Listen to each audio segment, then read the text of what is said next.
Identify the phase and neutral and earthing of the power socket using tester and monitor AC power. ঠিক আছে, first আমাদের কাজ হচ্ছে as per নিজের safety.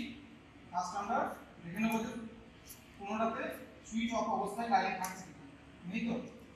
এবার সুইচ দিয়ে দেখে নেব যে কোনো বোর্ডের মধ্যে ডবল লাইন আসছে না, যে কোনো একটাতে ফেজ আসছে, বাকি দুটোতে কিন্তু আসছে না। তাহলে বোঝা গেল যে আমার সকেটটা ঠিক আছে। হ্যাঁ, সকেটটা আমি বুঝে গেলাম ঠিক আছে। এবার কি করব, টেস্টিং যেমন ভাবে বলেছি সেভাবে মার্কিং করব। ফার্স্ট আমরা মার্কিং করছি, এই যে উপরের দিকে আছে সেটাকে সি বললাম, এই দিকেরটাকে বাম দিকেরটাকে এ বললাম, আর ডান দিকেরটাকে বি বললাম, যেমন ভাবে খাতায় আমরা ড্র করেছি। এবার টেস্টিং করব। কিভাবে করব, ফার্স্ট কন্ডিশন হচ্ছে এ আর বি, এ আর বি, ঠিক আছে।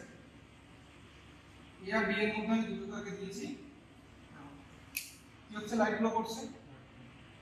এবার কি বলেছে, এবার বি আর সি এর মধ্যে বলেছে, মানে বি কোনটা, এটা, আর সি উপরেরটা, ঠিক আছে। দেখো এটাতেও গ্লো করছে, তার মানে আমরা এখান থেকে বুঝতে পারলাম যে বিটা হচ্ছে ফেজ, তাই না। বিটা ফেজ, কিন্তু আমার সিও নিউট্রাল হতে পারে বা এখানে আর্থিং হতে পারে, ঠিক আছে। এটা আমি কিন্তু এখনো কনফার্ম হয়নি। এবার আমি ফাইনাল সিলেক্টটা করছি। দেখো এখানে ফাইনাল কি বলেছে যে সিআর এর মধ্যে টেস্ট করতে বলেছে। দেখো জ্বলছে না, ঠিক আছে।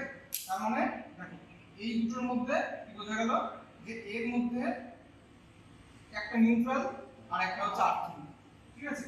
এবার আর্থিংটা, এটা যেহেতু আর্থিং, এই আর্থিংটা আর এটা নিউট্রাল, ঠিক আছে। এইটা কিন্তু যে কোনো একটা হতে পারে, এটা আমরা যে কোনো ভাবে টেস্ট করে দেখতে পারি। আর কিছু নেই, এটাকে যেমন ভাবে আছে সেভাবে লিখবে ল্যাম্প কনভেনশন।